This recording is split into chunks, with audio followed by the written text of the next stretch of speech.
Izglītības domnīca. Diskusijas par aktuālo izglītības nozarē kopā ar Edgaru Čerkovski. Podkāstu piedāvā Panākumu Univers sadarbībā ar Rīgas tālmācības vidusskolu. Sveicināti, cienījami izglītības domnīcas skatītāji, klausītāji, mūsu kārtējā epizode. Iepriekšējos raidījumos mēs jau nedaudz pieskārāmies tēmai par neārtiem bērniem, par bērniem, kas varbūt nav izdevīgi sistēmai, un saņēmām arī ļoti daudz pozitīvas atsauksmes, saņēmām ļoti daudz jūsu šos te saucamos patīk, dalīšanos un tā tālāk, un tāpēc nolēmām, ka šī tēma noteikti ir jāpaturpina, un tāpēc mēs nolēmām šajā raidījumā nedaudz paskatīties no praktiskāka skata punkta. Iepriekšējā reizē mēs vairāk runājam no ministrijas skata punkta, bija pieaicināti psihologi.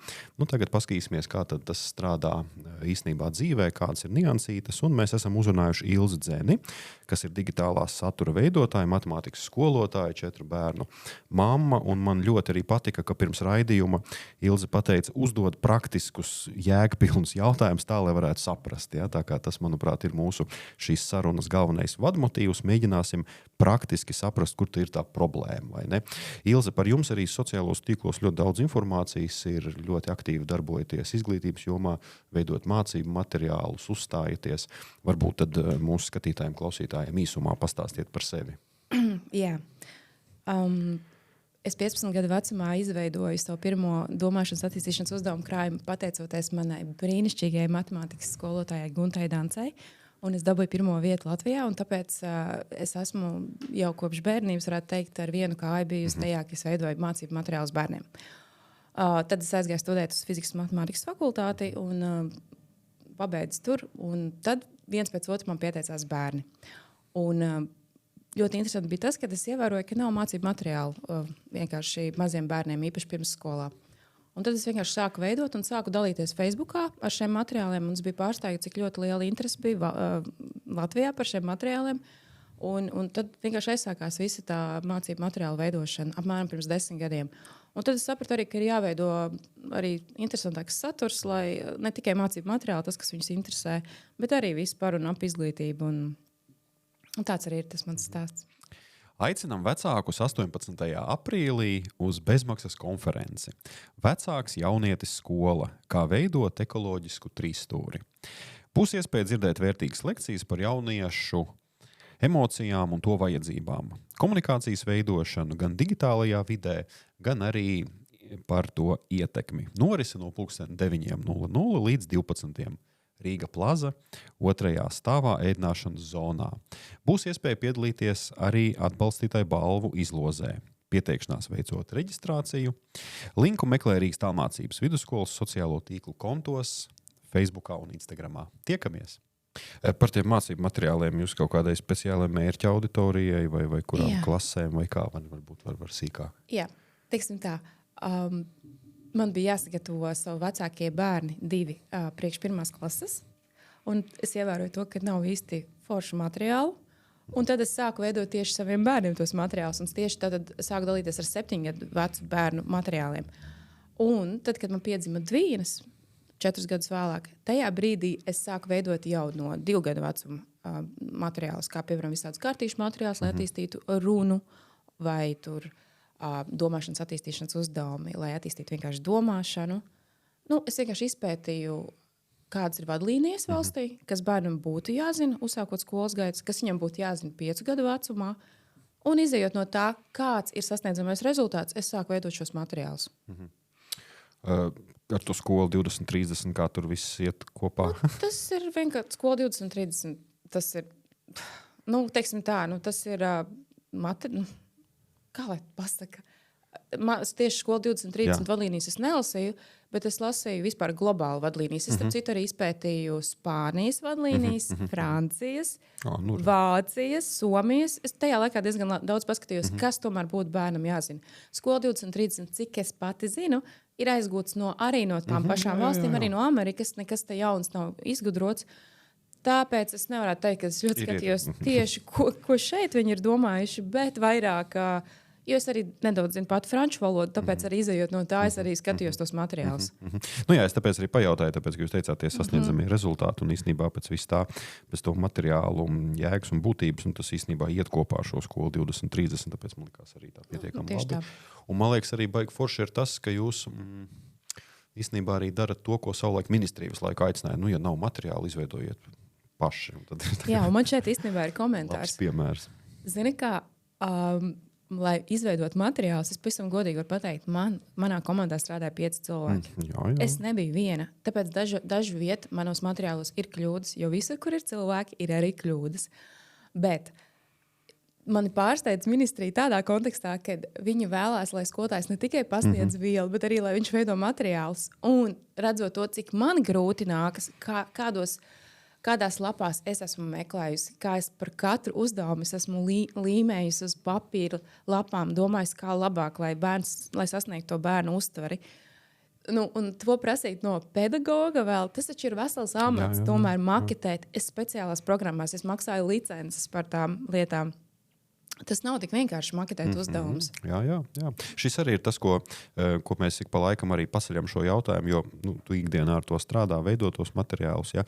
Bet tiešām ministrija saka, veidojiet materiālus paši. Bet manā gadījumā es arī esmu vairāk materiālu autors, un tie visi ir projekta ietvaros. Jā. Tur ir finansējums, tur ir komanda, tur ir tests, tur ir starptautiskā pieredze. Ja? Tā kā tur īstenībā nav nemaz tik viegli. Un visi tie viesi, kas pie mums līdz šim ir nākuši, arī nav bijis tā, ka kāds pateikt, jā, es no nulles paņēmu uztaisīju materiālus. Pārsvarā palīdzēja, bija komanda, bija attiecīgi finansējums, viss un tā. Un cik es saprotu, tie materiāli arī ir kaut kur pieejami, tad viņus var izmantot tie, kas vēlas, jā? Jā, materiāla vietne saucās dzene.com. Un tā arī tāda personīgā... Nu, teiksim tā, es esmu tā kā parasta vienkārši autore kopā ar savu komandu, kura veido materiālus, un ja cilvēks uzskata, ka viņam tie materiāli varētu noderēt, viņš viņus iegādājās pa 1 līdz 3 eiro, un tā ir normāla praksa. Jā, ļoti forši. Nē, protams, ka mēs taču tāpat vien attiecīgi neko nedaram nozares labā. Jā. Tā, labi. Mums pieteiktā tēma neērtais bērns. Šis ir tāds termins, kas neparādās laikam ministrijas vadlīnijās, neparādās likumos, bet bieži vien mūsu profesionālajā pedagoģiskajā praksē tiek pieminēts. Ja?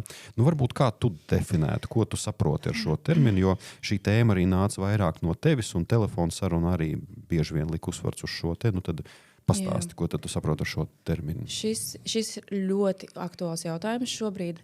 Ļoti smags jautājums. Es domāju, ka šobrīd mainās vispār visa tā doma apkārt šim tematam neērtais bērns.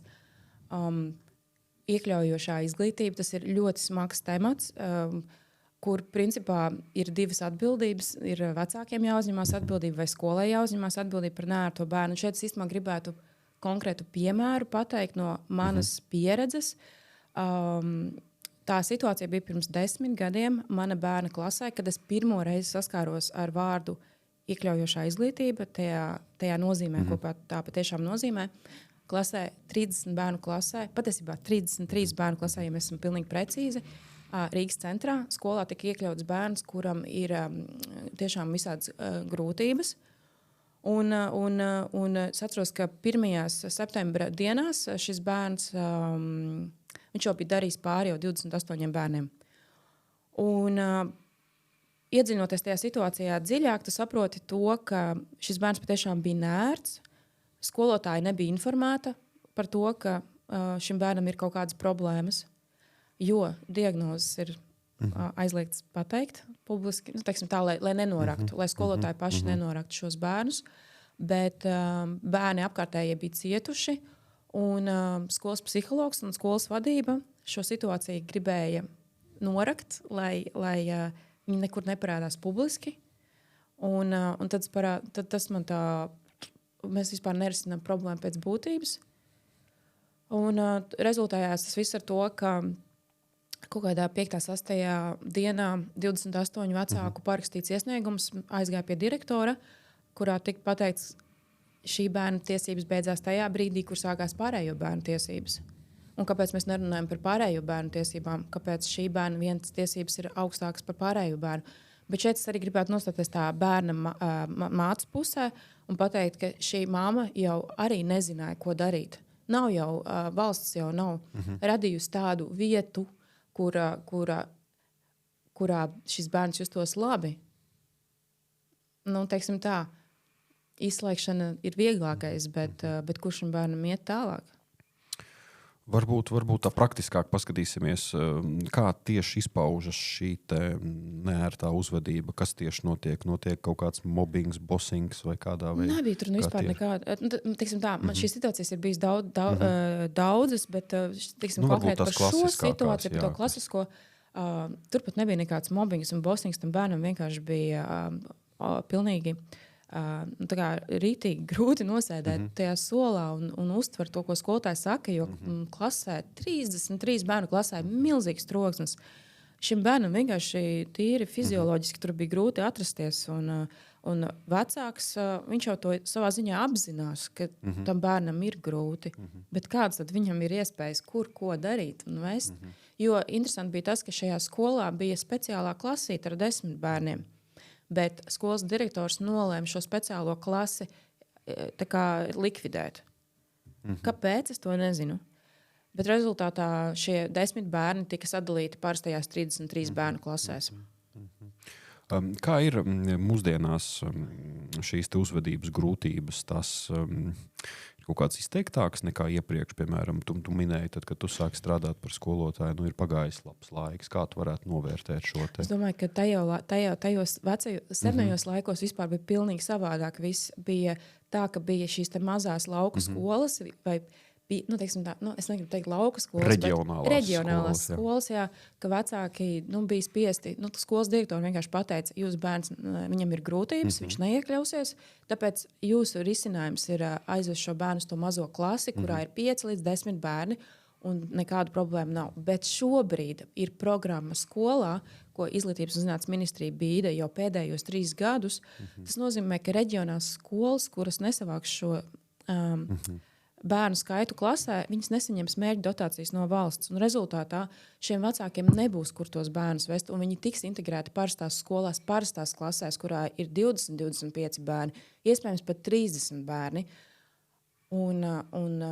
Bet bērniem objektīvi iemeslu dēļ ir grūti atrasties tādās klasēs. Tur tikai tādi bērni ar stipru nervu sistēmu var atrasties.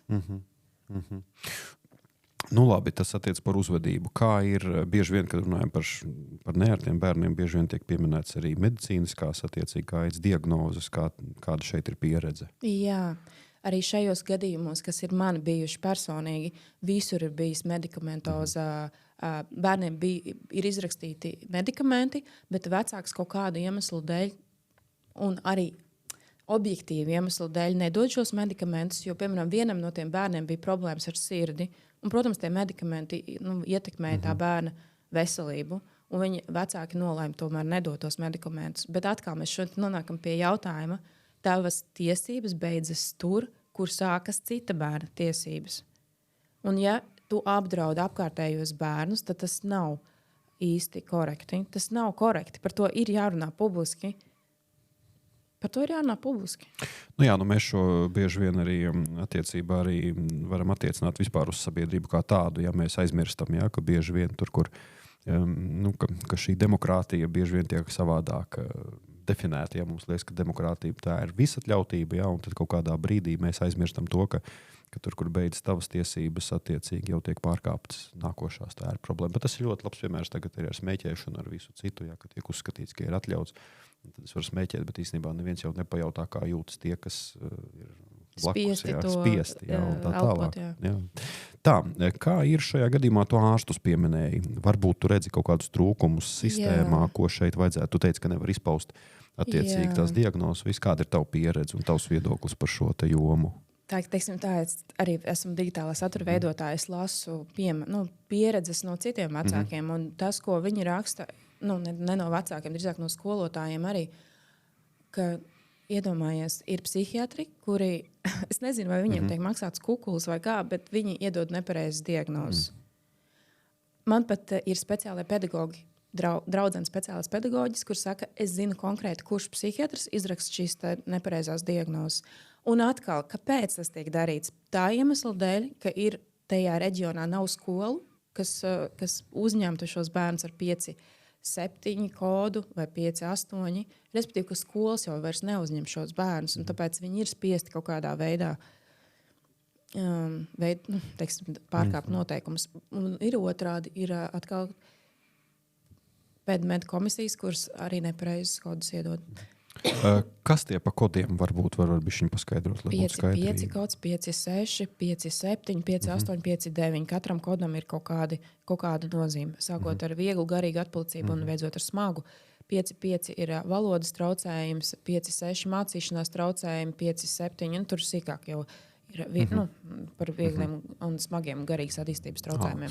Jā, vienkārši ir attiecīgi skatīt. Bet jautājums ir tā, bet kāpēc, kā tev liekas, kāpēc tas tiek darīts? Jo skaidrs, ja tā problēma ir, ja tā diagnoze ir smagāka, kāpēc tad visticamāk no vecāku puses nāk šī vēlme, piemēram, šo diagnozi mīkstināt vai kā? Es saku to, ka vienkārši tajā reģionā, kurā dzīvo šī ģimene, viņiem iespējams nav citas iespējas, kur vēst, jo speciālās izglītības iestādes, ja nemaldos, šobrīd Latvijā ir tikai 42. Es to lasīju Delfi. Es neesmu šo informāciju pārbaudījusi.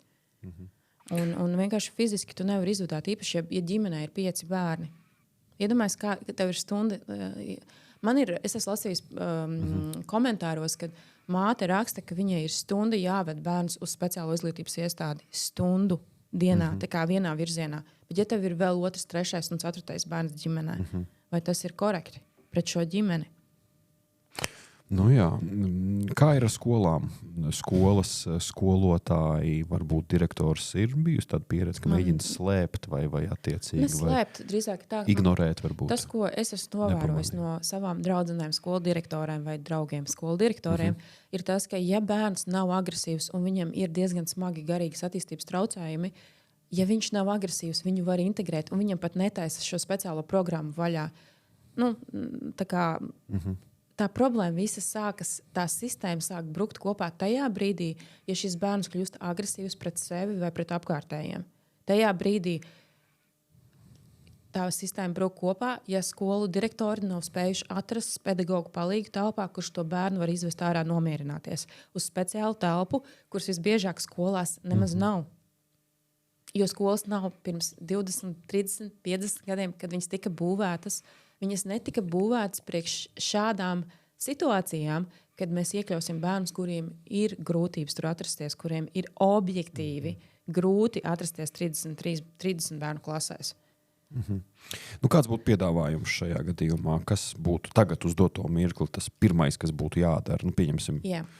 Tas, ko es dzirdu no Izglītības zinātnes ministrijas, ka viņi redz šo problēmu. Un viņi saka, ka mēs domāsim risinājumu. Tas, ko es dzirdu no viņiem, ir, ka būs iespējams šīs speciālās klasītes ar mazāku bērnu skaitu. Bet es tajā pašā laikā redzu to, ka arī vecāki nevēlas savus bērnus likt šajās klasītēs, šajās 10 bērnu, 15 bērnu klasēs, jo jums ir jāsaprot, tur būs bērni ar uzmanības deficītu un hiperaktivitātes traucējumiem, tur būs bērns iespējams ar nelieliem autiskā spektra traucējumiem, tur būs bērns iespējams ar nelieliem garīgās attīstības traucējumiem. Tur būs iespējams bērns ar impulsu kontrols grūtībām. Un neviens normāls vecāks nevēlas savu bērnu šajās 10 bērnu klasē, kur katram bērnam ir kaut kādas grūtības likt. Tāpēc tas, ko ir Izglītības zinātnes ministrija domā šobrīd, es nezinu, kā tas aizies, kādā virzienā. Tas, ko es šobrīd domāju, kā risinājumu, ja man būtu bērns, kuram ir šādas grūtības, impulsu kontrols grūtības, es 100% viņu vestu uz Rīgas, jo es esmu Rīgā, speciālām skoliņām, jo es redzu, ka šīs speciālās skolas ir speciāli aprīkotas. Vienkārši sabiedrībā ir ļoti slikts priekšstats par šīm speciālām skolām, bet tas, ko es esmu redzējis šajās skolās, man personīgi ļoti apmierina tas. Arī privātskolas Latvijā. Arī pēc jaunās programmas skolā viņām mērķa dotācijas tiks samazināts, jo šis bērnu skaits neskritīs. Bet es esmu bijusi šajās mazajās privātas skolās, un es varu teikt, ka viņi amortizē sistēmas kļūdas. Viņi amortizē, viņi uzņem šos bērnus ar autiskā spektra traucējumiem, un šie bērni fantastiski tur iekļaujās.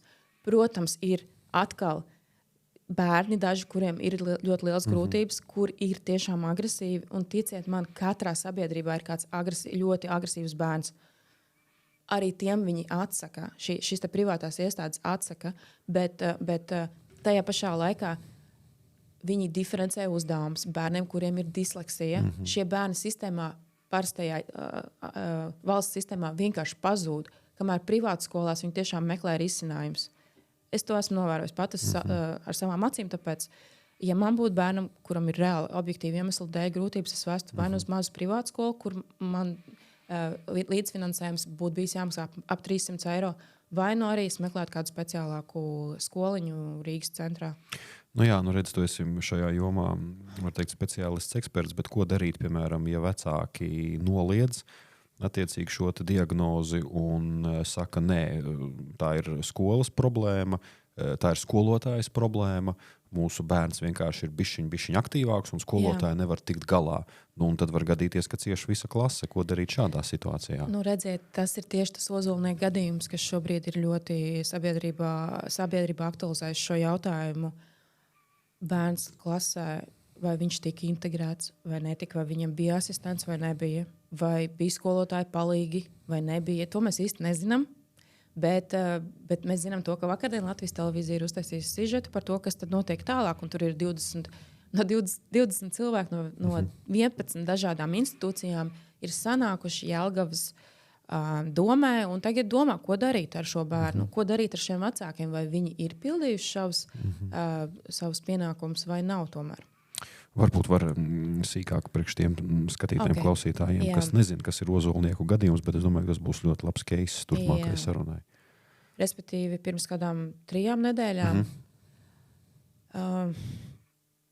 Bestabū nopublicēja 5 minūšu sižetu, kurā tika pateikts tas, ka ir bērns ozolnieku pamatskolā, kurš ir sitis ar pudeli pa galvu skolotājai, spārdījis viņu, darīs pāri klases biedriem un vēl vis kaut kādas lietas. Respektīvi, un tā agresija ir bijusi ilgstoša, un vecāki ir bijuši saukt uz skolu, un vecāku tas komentārs tajā Bestabū sižetā bija tāds, ka šī nav privāta skola, un skola nevar izvēlēties uzņemt vai neuzņemt. Un mēs jūtam, ka skola ir nostājusies pret mūsu bērnu, ka viņi nemaz negrib viņu integrēt, un tāpēc viņi uzrakstījuši 11, pret šo bērnu ir bijuši 11 iesniegumi, 4 attaisnoti, ja nemaldos. Un tad tā māte pateica, ka šī nav privāta skola. Jums ir jātiek galā, jums ir jārisina tas. Bet šobrīd institūcijas skatās, vai tomēr tā nav vecāku nolaidība pret bērnu. Vai tiešām vecāki ir darījuši visu, kas ir viņiem jādara pēc likuma, vai bērns ir apmeklējis Stop 24/7 programmu. Kas šī par programmu varbūt var sīkāk? Tā vismaz virspusīgi. Virspusīgi. Tā ir dažās pašvaldībās šī programma ir. Tur tā lieta, ka es vienkārši nezinu, kā tas ir attīstījies pa posmiem, bet ja gadījumā bērns ir agresīvs, tad šī programma var ļoti palīdzēt gan bērnam, gan arī bērnu vecākiem. Jo bērnu vecākiem tomēr ir jāmaina tas, kā viņš runā ar savu bērnu. Viņš nevar būt agresīvs pret savu bērnu, jo bērns to pašu agresiju pārnes atpakaļ uz skolu. Ka principā arī vecākam ir jāiet kursos, ne tikai bērniem.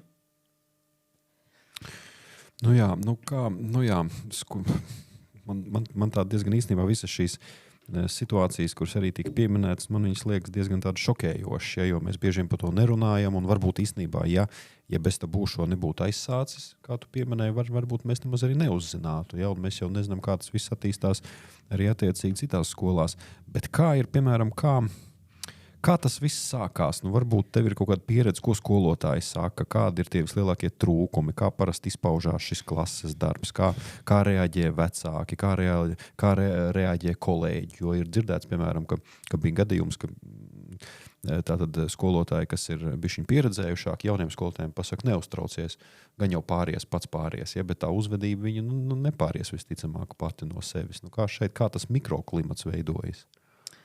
Ļoti bieži komentāros vispār arī no pedagogiem var dzirdēt, ka šobrīd ir ļoti liela visatļautība skolās. Bērna funkcija ir pilnīgi savādāka šobrīd, nekā tas bija tad, kad mēs augām. Tad, kad, piemēram, mani vecāki mani piedzemdēja, Tad es jutos savā ziņā kā kalps. Man bija diezgan daudz jāstrādā, man bija pienākumi. Man ģimenē tika mācīts, ka pret pedagogiem ir jāizturās ar cieņu. Ja gadījumā bija kāds necienīgs epizodes, tad skolas direktors sauca vecākus uz skolu. Tas bija tas, kā es esmu audzināta. Savukārt mūsdienās skola, teiksim tā, kā parasti dzimst 1 vai 2 bērni ģimenē. Bērns ir kaut kas ļoti īpašs. Pret viņu izturās, ka viņam nav vispār nekādu pienākumu, viņam nav mājas darbu. Vecāki ļoti negatīvi par skolotājiem izsakās bērna klātbūtnē. Tādā veidā tas bērns arī to necieņu aiznes uz skolu. Un skolotājiem ir diezgan sasietas rokas. Viņš jau nevar, ja bērns, piemēram, staigā pa klasi apkārt, viņš viņam īsti pat kliegt virsū nevar. Arī bija tas pats beztabū gadījums, ka bērns 10-15 minūtes ir, mēs jau pat nezinām, cik minūtes viņš pirms tam ir to skolotāju kaitinājis, un tad skolotājs pienāk klāt, sapurina viņu un pasaka, tu esi idiots, tu apstājies, beidz to. Protams, viņš to nedrīkstēja darīt nekādā gadījumā. Bet nofilmēt ir tikai tā daļa, kad viņš viņu purinu sauc par idiotu, un tas ir aizgājis uz beztabū. Beztabū to nopublicē, un izrādās, kad viņš pirms tam viņus ir prankojis visu to skolotāju. Nu jā, tas jau paliek. Tā ir klasika. Nu jā, un skolotājs rezultātā ir atlaists no darba. Aicinām vecākus 18. aprīlī uz bezmaksas konferenci. Vecāks jaunietis skola, kā veidot ekoloģisku trīsstūri. Būs iespēja dzirdēt vērtīgas lekcijas par jauniešu emocijām un to vajadzībām. Komunikācijas veidošanu gan digitālajā vidē, gan arī par to ietekmi. Norise no 9:00 līdz 12:00. Rīga plaza, 2. stāvā ēdināšanas zonā. Būs iespēja piedalīties arī atbalstītāju balvu izlozē. Pieteikšanās veicot reģistrāciju. Linku meklē Rīgas Tālmācības vidusskolas sociālo tīklu kontos, Facebookā un Instagramā. Tiekamies! Skaidrs, ka neviens jau tā pie labvēlīgiem apstākļiem un pie šīs skaidrās mentālās vides, tā nerīkotos. Jā. Jo, piemēram, attiecīgi es zinot to situāciju un šo gadījumu es biju dzirdējis, man bija uzreiz skaidrs, ka tas ir ilgstoši. Tā ir ilgstoši un to var saukt patiešām tāds negadījums darba vietā, jo mēs runājam par psiholoģiskiem faktoriem, kas tiešām tas skolotājs bija novests līdz kaut kādiem. Tu pieminēji par to, ka mums pazūd izpratne par skolotāju kā autoritāti. Es tev citu pirms 2 nedēļām biju Āfrikā Ganā. Un es tikos ar skolas direktoriem, un es uzdevu jautājumu. Es saku, kādas jums ir sūdzības, par ko jums sūdzās vecāki, par ko jums sūdzās bērni. Uz manis paskatījās ar tādu izbrīnu. Viņi nevar saprast, kā var sūdzēties. Viņi saka, nē, mums katra cilvēka dzīvē ir 2 autoritātes. Vecāks un skolotājs. Un tu nevari sūdzēties par šiem cilvēkiem. Protams, mēs dzīvojam bišķiņ citā vidē, bet man liekas, kaut kāda zināma doma visā tajā ir. Bet zini, mūsdienās bērni neciena arī vecākus. Arī vecākus neciena. Un viņi šo necieņu vispār pret pieaugušiem. Un arī tas, ka tā drausmīga atkarība no telefoniem, tā arī ir kā necieņas. Un vecāki pat nespēja limitēt to un pat neredz, ka tas būtu jādara. Tā jau nāk pavisam citu paudzi arī, jo tagadējo paudzi jau tātad audzina jau iepriekšējās paudzes. Un tā es atceros arī, ka ir mainījies, jo kaut kur mēmē arī internetā bija, ka vairākus gadus atpakaļ skolotājs strostēja vecākus, ka jūsu bērns ir izlaists. Un tagad ir pilnīgi pretēji, ka vecāki nāk ar agresiju attiecīgi uz skolu un tad strostē attiecīgi šo skolotāju. Un es atceros, kad mēs, piemēram, arī, kad mācījāmies, atkal bija tāda baigi interesanta situācija. Ja skolotājs tev kaut ko bija, piemēram, tevi, tur sabāris tā striktāk, tad nedod Dievs par to pasūdzēties mājās vecākiem. Tāpēc, ka vecāki zināja, ka ja tu tiki sabārs no skolotāja, tu 100% biji vainīgs. Jo tas bija tas, ko vecāki teica, tāpat vien tevi nesabār, tātad tu visticamāk biji. Un tad bija izrunāšanās visu, un tad patiešām mēs nebijām, tie paši var būt baltākie, bet vienkārši ir mainījusies tā patiešām, kā tu saki, tā izpratne par to, ka bērniem, tīpaši jaunai paaudzē, viņiem trūkst autoritātes, gan ģimenē, gan attiecīgi tāda arī skolā, un patiešām šī uzticēšanās sociāliem tīkliem, varbūt autoritātes vairāk ir influenceri, kas starp citu daudz influenceri arī pasaules mērogā. aicina bērnus nemācieties, skola nekam nav vajadzīga. Jā, tīpaši tie, kas ir tie influenceri, tur varbūt viņi ir tur vieni no 10 miljoniem, bet viņi saka, redziet, es pelnu tādu naudu un es nekad neesmu mācījies. Jā, un liela daļa tam tic, tā arī ir ārkārtīgi liela problēma. Tā prankošanas kultūra. Jā. Vienkārši bērni izklaidējās pēc skolas, skatoties, kā citi bērni pranko savus skolotājus un vecākus un brāļus un māsas un klases biedrus. Un viņi ar tādu pašu attieksmi aiziet uz skolu. Latvijā arī šī problēma Jā, sākas. absolūti. Es varētu izstāstīt īstenībā vienu tādu personīgu gadījumu par savu skolas direktori. Jā. Bija Covid laiks. Vienkārši, lai tu var saprast to, ka arī manā ģimenē ir tieši tā pati problēma. Jā. Bija svētdienas vakars, ir Covid, un ir 9-10 vakarā, un es dzirdu, kā mans bērns istabā vienkārši ir nozviedzies, ka vienkārši nosmējies līdz grīdai, un es domāju, lai jau bērns izklaidējās, droši vien sarunājies ar savu labāko draudzeni un tā. Un nākamajā dienā ap 3 mans bērns atnāk mājās no skolas un saka, klausies, mamma, tikai lūdzu, necel klausuli, tev to tās zvanīs skolas direktori, necel. Un tāds, kas ir? Un izrādās tiešām, burtiski, kā viņi saka, necel telefonu, man telefonā vienkārši skolas direktori zvana. Es paceļu, halo, un viņi saka, es jūs steidzam izsaucu uz skolu. Un tāds pilnīgi balts. Kas noticis? Tagad aizbrauc uz skolu, un skolas direktors saka, vai jūs zināt to, ka jūsu meita vakardien bija piezvanījusi citas klases audzinātājai, jo, zin kā, Covid laikā bija iedot visādi kontakti, un viņa bija prankojusi, un zin, ko viņa bija teikusi? Mana māte mani sit un smējusies, un tā skolotāja nebija sapratusi, vai viņa saka patiesību, jo viņa bija tik ļoti histēriska, ka vai viņa smējās, vai viņa tiešām rauda. Un viņa teica, ja es nebūtu zinājis, ka tu runā savos tīklos pret vardarbību, jo īpaši Covid laikā bija izteikta vardarbība ģimenēs, tad es būtu izsaukusi sociālo dienestu un bāriņties uz tavu māju. Respektīvi, es gribu pateikt to, ka tā prankošana ir iegājusi arī mūsu ģimenē, un šāds stāsts ir reāli no manas ģimenes. Bet kā tad īsti tavs viedoklis? Un tad sanāk, ka tā sistēma īsti jau skolotāju tiešām neaizsargā, jo sanāk, ka viss šis krājas, šī prankošana, šī attiecīgi neuzzīja, viss, un skolotājs kaut kādā brīdī, protams, noraujas uz to bērnu, un tad skolotājs tiek atlaists. Bet man liekas, tas nav īsti pareizi. Kā tavs viedoklis par šo tāda smaga tēma? Bet... Pirmkārtām, atlaist nav tik vienkārši. Drīzāk tur notiek izēšana. Jā. Ka kolēģiem vienkārši pasaka, kur pārrakst dokumentu. Atlaist nav tik vienkārši. Šobrīd vienkārši šīs dienas skolā strādāt ir diezgan grūti. Tev jābūt ļoti atvērtam kā skolotājiem, un tev ir jāpieņem. Piemēram, man ir 4 bērni, un man salīdzinoši nav grūti pieņemt, ka bērnam ir uzvedības grūtības. Man personīgi. Bet šie vecā tipa pedagogi, gados vecākie pedagogi, pieredzējušākie pedagogi, kuri pēdējos 30-40 gadus ir jau skolā strādā, viņiem to ir ārkārtīgi grūti pieņemt, jo viņi tika audzināti pēc citiem standartiem. Kamēr man tiešām nav grūti pieņemt to, ka bērni ir ar dažādākām attīstības grūtībām, ar uzvedības traucējumiem. Godvārds man ģimenē ir katrs otrais bērns bezmaz vai ir agresijas lēkmes, ir krišanas zemē. Tas viss ir tik dabiski, tik pieņemami, bet šie cilvēki, viņiem ir ļoti, ļoti grūti to pieņemt, jo viņiem to neļāva pirms 50 gadiem, kad viņi tika audzināti.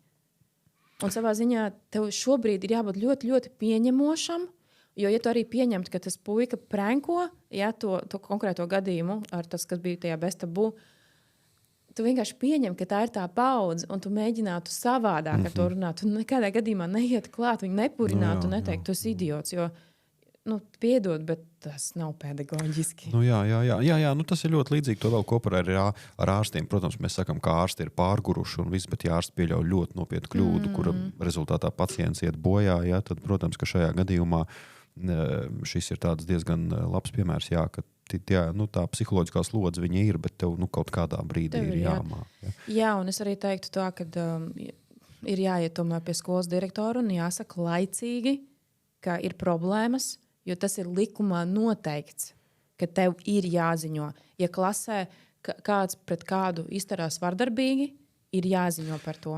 Bet vai nav tāda situācija, mēs iepriekšējā viesiem esam apsprieduši, ka skolotājs tomēr baidās un iet pie skolas direktors vai direktoru, tas nozīmē visa kolektīva priekšā parādīt, ka tu netiec galā ar savu klasi. Tā ir. Jo es atceros, tad, kad es gan pats mācījos, gan sāku strādāt skolā, tad tev bija diezgan pateikts tā, ka tev ir uzstāts klase, viss, un tev ir pašam ir jātiek galā. Ja? Kā varbūt šajā situācijā pakomentēt? Un šeit atkal ir jāsaka, kāds ir skolas direktors. Ir skolas direktori, kur saka, nāciet, mēs kopā risināsim, mums ir pedagoģi palīgi, teiksim, 3 uz skolu. Piemēram, ir WhatsApp chats, kurā tu uzraksti, šobrīd ir nekontrolējama situācija klasē, man ir nepieciešama palīdzība. Tas ir jautājums, kā pati vadība to ir iestādījusi. Un, ja skolas direktors ir vecākā luma direktors, kurš saka, tiec galā, tas ir tavs pienākums, tad piedod. Visticamāk, ka tas pedagogs arī pēc 3 gadiem aizies prom no tā amata, jo viņš vienkārši sabruks, un tas nav viņa pienākums. Ja bērnam ir reāli, ja viņš guļ zem galda, šitā ir aizspiedis auss ciet un kratās, un ja skolotājs neko nesaka, tad piedod. Tu pārkāp arī savas, tas ir pienākums ziņot, un pienākums ir runāt ar vecākiem, un pienākums ir meklēt risinājumu. Varbūt tam bērnam ir austiņas vajadzīgas, varbūt kaut kādi citi palīgi līdzekļi ir vajadzīgi. Tas atkal sanāk, mēs arī iepriekš par to esam runājuši, ka tomēr ir tā sistēma, protams, ka mēs visi esam tas skolas kolektīvs, un tur jāiesaistās pilnīgi visiem. Ja? Bet tas atkal ir ārkārtīgi interesanti, cik es esmu pabijis arī Eiropā, un jau arī pieminētā Francija, Vācija, Somija. Tur vienmēr var teikt, ka citur zāle ir zaļāka, bet cik esmu bijis skolās, es kaut kādīgi nejūtu to spriedzi, ko es jūtu mūsu skolās ieejot. Tev nav tāda kaut kāda tāda sajūta, ka man liekas, ka mums tā disciplīna tomēr bišķiņ pieklibo salīdzinoši ar Eiropu, jo es daudz kur, piemēram, arī tajā pašā nesen biju Kopenhāgenā, vienā profesionālā izglītības iestādē, un es uzdevu jautājumu, kā jums ir ar kavēšanu. Un viņi pateica, mēs vispār nav problēma. Ja tu 3 reizes, ja tu 3. reizi nokavē, tu tiec atskaitīts momentāli no skolas, momentāli. Un viņiem atskaitīts no skolas? Jā. Un es to pajautāju, saku, bet kā jums tas tā ir? Pirms saku, kā tā ir mūsu kultūra, tu esi nokavējot, tu izrādi necieņu pret klasi, pret skolu, un attiecīgi, ja tev ir kaut kādi attaisnojošie iemesli, tad tas ir viens, bet ja tu atnāc nokavējis bez attaisnojoša iemesla, un ja tas gadā notiek 3 reizes, tevi atskaita no skolas. Un man likās, it kā bet Dānija tomēr pēc visiem reitingiem un ļoti daudz ko ierindojās, kā diezgan attīstīta valsts. Kā varbūt tu varētu kā šobrīd Latvijā notiek? Skolas direktors saka, mēs atskaitīsim uz mēnesi pēc likuma no skolas, un izglītības pārvaldē zvana vecāki un saka, ar kādām tiesībām skolas direktors man bērni ir atskaitījis uz mēnesi.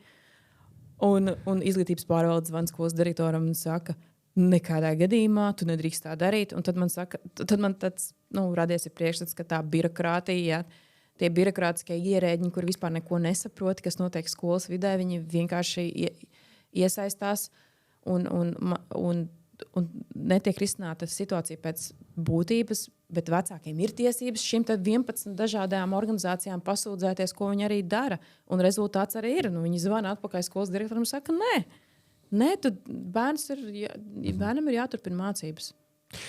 Daudz vispār ir šādu gadījumu, kad vecāki tiešām vēršas ar pretskolotājiem, pret ļoti skolu. Ļoti labs jautājums. Vispār globāli es esmu uztaisījis dažas intervijas ar skolu direktoriem, kuri saka, ka tieši nevis bērnu dēļ, ar bērniem viss ir kārtībā, nevis bērnu dēļ skolotāji pamet amatu. Viņi pamet dēļ vecākiem. Dēļ jūsu vecākiem es šeit nestrādāšu. Un šīm intervijām ir vienkārši ap 100,000 skatījumi, ap 1000 laiki vai šēri, ap 200 komentāriem.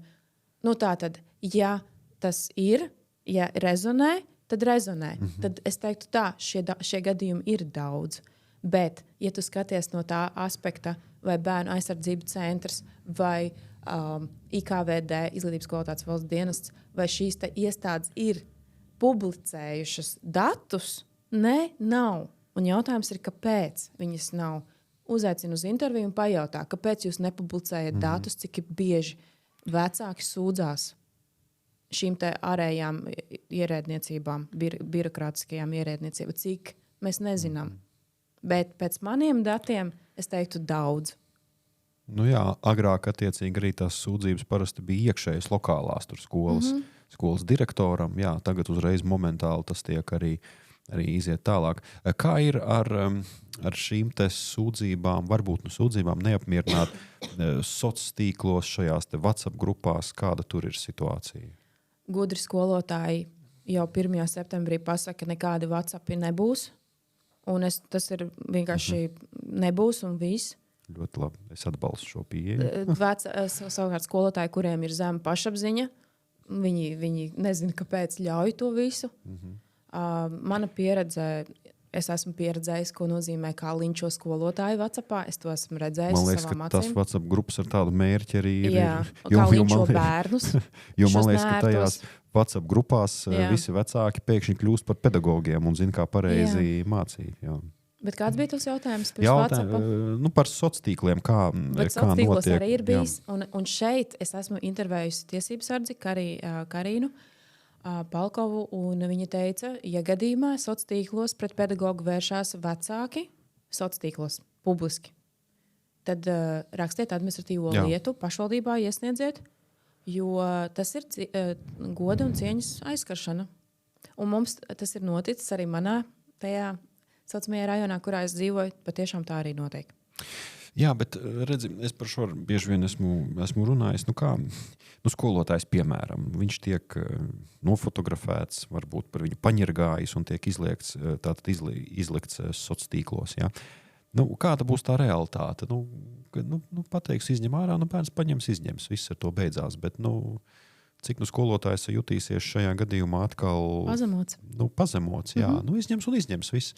Bet aiz tā taču stāv viss tas process, tā ņirgāšanās, kas līdz tam ir bijuši, un bērni jau to zina. Viņi zina, viņam pateiks izņemt, viņš izņems. Viņam nebūs nekādas atbildības. Bet tas laiks, kamēr to izņems, tas būs baigi ilgi. Bet šeit gribētu arī pateikt to, ka bērni, kur atļaujas ņirgāties par pedagogiem, viņi arī atļaujas ņirgāties par saviem klases biedriem un arī par saviem vecākiem. Tā necieņa no tā konkrētā bērna ir pret visiem. Tas nav tikai pret konkrētu pedagogu. Tas ir vispār, šis bērns aug tādā vidē, kurā viņš neciena nevienu. Es esmu ievērojis to, ka 3-gadīgi bērni spēļu laukumā sit savai mammai, un mamma to pieļauj. Es esmu novērojis situācijas bērnu laukumos, kad bērni sit citiem bērniem, un māte neko nesaka. Tātad man ir pārsteigums. Tai mātei ir tik vai zema pašapziņa, vai tik augsta pašapziņa, kaut kas ar to pašapziņu īsti nav kārtībā, ka viņi nevar norādīt savam bērnam, ka tu nedrīksti sist citiem bērniem. Kāpēc tas ir tik grūti pateikt tādā skaļā, disciplinējošā balsī? Kāpēc? Tas atkal ir jau. Mēs esam nonākuši līdz tam, ka šī jaunā paudze tiek audzināta atkal jau paudzē, kas jau uzauga jau bišķiņ citos laikos. Jā, bet es saku, man tomēr ir kaut kāda sajūta, ka mums tomēr ar to disciplīnu ir problēmas. Salīdzinot vēlreiz ar citām valstīm, ar savu pieredzi, es domāju, ka mums ir atkal jāatgriežas šajā disciplīnā. Bet ko es esmu novērojis, ka tie skolotāji, kas pieprasa disciplīna nav nekas slikts. Viņi uzreiz automātiski kļūst sliktie. Jā. Momentāli. Jā. Un bērni caur šo te disciplīnas pārkāpumu, tātad, ja tas nav noteikts visas skolas līmenī, tu būsi sliktais. 100%. Un tas ir iemesls, kāpēc man ir šobrīd ļoti psiholoģiski grūti atgriezties skolā. Jo es zinu sevi, es esmu ļoti stingra. Es esmu stingra pret saviem bērniem. Maniem bērniem ir... Mani bērni droši vien varētu viņus nointervēt šeit. Bet nav tā, ka mana mamma ir vislabākā pasaulē no sērijas. Viņa ļoti labi zina to, ka mamma ir sliktais policists ģimenē. Un viņu tēvs, mans vīrs, ir labais policists. Un es šo lomu esmu uzņēmusies, un man tiešām ir psiholoģiski grūti šajā lomā dzīvot. Un es zinu to, ka atgriežoties skolā, es zinu, ka es būtu ļoti stingra, un es zinu to, ka es izraisītu no dažiem vecākiem pret sevi diezgan lielu agresiju, jo tāpēc, ka priekš kam maniem bērniem ir jāpild mājas darbi, kāpēc jūs esat tik stingri, kāpēc jūs no viņiem to prasat. Un atrast savu vietu. Man būtu jāatrod savu vietu tajā skolu sistēmā, jo ne visās skolās domā par šo disciplīnu, jo Tā domā lieta. par labbūtību. Labbūtība jā. ir prioritāte. Jā, bet, Tikai nekādas vecāku sūdzības, un tad mēs beigās nonākam pie tā, ka bērni ir auguši vatē un uz 7. klasi neko neprot. Jā, nu šeit ir atkal man arī personīgs piemērs. Es arī, piemēram, šajā gadījumā arī uz disciplīnu man vienmēr bija. Gan es pats tam visam esmu gājis cauri, gan kad es vēl dejoju tautsdienas arī liesma. Tur Imants Magona teica, jā, ka māksla bez disciplīnas vispār nav iespējama. Un Raimonds Pauls arī vienā savā intervijā teica, ka ja bērns atļaujas uz mēģinājumu atnākt 6-7 minūtes, nokavēt un izlikties, ka viss ir kārtībā, nu, tad tur kaut kas nav reāli kārtībā. Jā, nu, tādā ziņā. Bet, jā, par to runājot, jā, man bija arī gadījumi, ka vecāki tā tad sūdzās par šo disciplīnu, un tad tiek lietot tādi vārdi kā agresija no skolotāja puses. Jā. Bet īstenībā vienīgais risinājums ir uzreiz aicināt uz pārunām, ko es arī darīju. Un uzreiz pieaicināju skolas direktori, pieaicināju attiecīgās tātad kolēģus, visu. Un tad izrādās, ka tā mamma viņa uzreiz kļūst pavisam savādāka. Ja? Un tad, kad tu sāc uzdot jautājumus, nu kā tad izpaužās tā agresija? Kā izpaužās tā disciplīna? Ko jūs sakat, ka viņa ir pārāk stingra? Viņa saka, jūs manam bērnam ielikāt, ka bērns nokavēja stundu e-sistēmā, jo viņš atnāca 12 minūtes vēlāk. Vai tas ir normāli?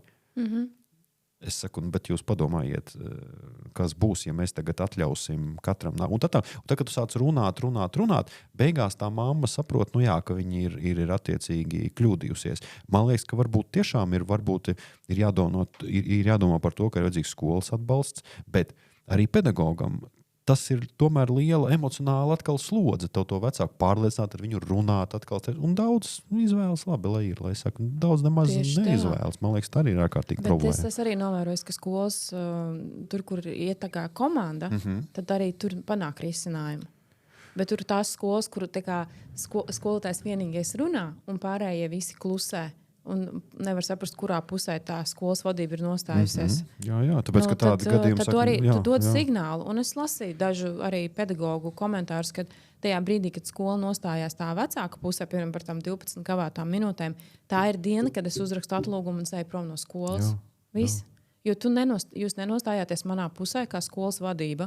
Un tā skolas vadība vienkārši... viņi pazaudē tos labos kadrus. Jā. Tāpēc, ka nāk tādi, kur ir tādi mīkstāki un tādi jā. Un kas beigās, starp citu, nemaz tik labi nebeigsies. Mēs to ļoti labi zinām. Mēs jau to iepriekš esam teikuši, ka skolotājs nevar draudzēties tādā ziņā un veidot tādu kā saka, es ar viņiem esmu tā pa čomam. Tas nekad nav labi beidzies. Tas nekad nav labi beidzies. Un visi šie piemēri, savulaik arī filma bija, aizmirst, kā tā filma saucās, Izlaiduma gads, laikam. Man liekas, tur tā situācija ļoti labi uz lieliem ekrāniem parādīt, kas notiek, kad skolotāji pārkāp savas robežas. Ja? Jā, protams, skolas sistēma tā ir veidota, tīpaši ārzemēs ir vīrieši, pedagogi, ir skolotāji, ir kāds stingrāks, kāds ir mazāk stingrāks, ja? Kāds ir savādāk. Tas ir normāli, bet arī tas, kurš ir mazāk stingrāks, arī veidojas šī disciplīna. Un tas ir ārkārtīgi svarīgi. Un man liekas, ka ļoti daudziem ir jāsaprot, ka tomēr, ja mēs gribam dabūt no bērniem kaut cik mūsdienu situācijai atbilstoši sabiedrības locekļus, disciplīna un stingrība šī vārda labākajā nozīmē tomēr ir ļoti, ļoti nozīmīgs risinājums. Es to atceros vēl no saviem pedagoģijas kursiem kaut kad pasen, ja, ka tur skaidri gaiši teorija teica, no sākuma sakārto vidi klasē, un tikai pēc tam sāc mācīt vielu. Un sakārtot klasē ir panākt to, ka tu esi autoritāte. Gribot vai negribot. Ja? Bet, diemžēl, šī autoritāte bieži vien, mēs jau to šodien izrunājām, tiek definēta kā agresivitāte, toksiskums, un diskriminācija un tā tālāk. Man liekas, ka šeit tā vislielākā problēma ir tāda, ka mēs esam sajaukuši lomas, un man liekas, ka tomēr, nevis man liekas, bet es zinu, ka lielākā daļa Latvijas skolotāji zina, ko viņi dara. Man liekas, ka tomēr ir jārunā vairāk par to, ka ir jārunā par šī prestiža, profesijas prestiža atgūšanu. Un nevis finanšu jomā, bet tieši elementāri, jo skolotājs pirms 30 gadiem skanēja nedaudz savādāk nekā skolotājs tagad. Man liekas, ka mēs tagad esam aizgājuši no tāda skolotāji kā zinību nesēja līdz skolotājiem kā pakalpojumu sniedzējiem. Un tad bērni vērtē, attiecīgi vecāki vērtē, tur vēl tās vecāku anketas ir, bērnu anketas. Nu, vai tiešām nevar saprast, ka tas ir pilnīgs muļķības? Nu, kā bērns, kā skolotājs, es atceros, kā bērns, kā vecāks var vērtēt skolotāju ar tik ilgu gadu pieredzi, kuram ir entie grādi pedagoģijā. Nu, man tas viņš nav galvenais bijis nemazām stundās. Viņš nav bijis stundās, viņš vienkārši, un tās anketas arī bieži vien ir tādas dīvainas. Ja? Vai jūs jūtaties motivēts stundās? Tur nē, daļēji. Nu, man liekas, es esmu priecīgs par to, ka savulaik man bija tādi ļoti labi skolotāji un attiecīgi gan augstskolā, gan pēc tam darba vidē. Nu, disciplīna bija skaidra un bija bišķiņ vieglāk. Man liekas, tagad tas ir arī viens no iemesliem, kāpēc es arī vairs nestrādāju attiecīgi skolā klātienē. Es ilgus gadus strādāju skolā, bet jau pēdējos, var teikt, 5 gadus es tīri fiziski skolā ar vidusskolniekiem vairs nestrādāju, jo tā paudze mani neuzrunā. Es tā teikšu godīgi, es pareizi, ka neuzrunā tādā ziņā, ka man būtu atkal jāmaina viss tā pieeja, kāds ir skolās, es to nevaru. Tātad, ja man bērns var nākt uz stundu, cikos vien viņš grib, un kā vien viņš grib, un man nav tiesības viņam aizrādīt, jo es īstenībā esmu agresīvs, es norādu, tam bērnam ir iemesli, kāpēc viņš nav atnācis uz skolu, un tie iemesli katru dienu ir citi. Tāpēc man tas nav pieņemams, un tāpēc es arī pāri malā un lūdzu, lai strādā tie, kas uzskata, ka var izmācīt bērnu, pirmkārt, primāri neiemācot viņam laikā atnākt uz skolu, cienot skolotāju un pārējo. Tā ir. Tā ir, jā. Varbūt nobeigumā tad 3 padomi. Mēs parasti dodam tādu iespēju. 3 padomi Izglītības zinātnes ministrijai šajā jautājumā, ko jūs ieteiktu? Zinot to, ka būs vēlēšanas pēc pusgada, tad es teiktu tā, ka atbalstiet primāri skolotāju, veidojiet tādus likumus, lai aizsargātu skolotāju, un lai vienkārši mainās šobrīd tā vispār valsts nostāja, kas ir skolotājs. Dodiet skaidrus signālus vecākiem, lai vecāki nekādā gadījumā ģimenē nerunātu neko sliktu par skolu un skolotājiem. Un es pat nezinu. Un pats galvenais, es tagad runāšu kā Līzda, atbalsta personāls. Jā. Atbalsta personāls skolās. Kāpēc viņš nav? Tie nav kaut kādi kursiki, ko jūs domājat, ka tas risinās kaut kādu problēmu. Bet domājiet dziļāk, ka ir vajadzīgi pedagogu palīgi, īpaši sākuma skolā, īpaši pirmajās 3 klasēs, kad bērni vēl tikai mācās mācīties. Un asistenti bērniem, kuri ir agresīvi. To nedrīkst atstāt uz skolas pleciem. Nekādā gadījumā tas atalgojums ir neadekvāts. Tie ir kaut kādi 5 eiro bruto pie nosacījuma, ka nav apmaksātas slimības lapas.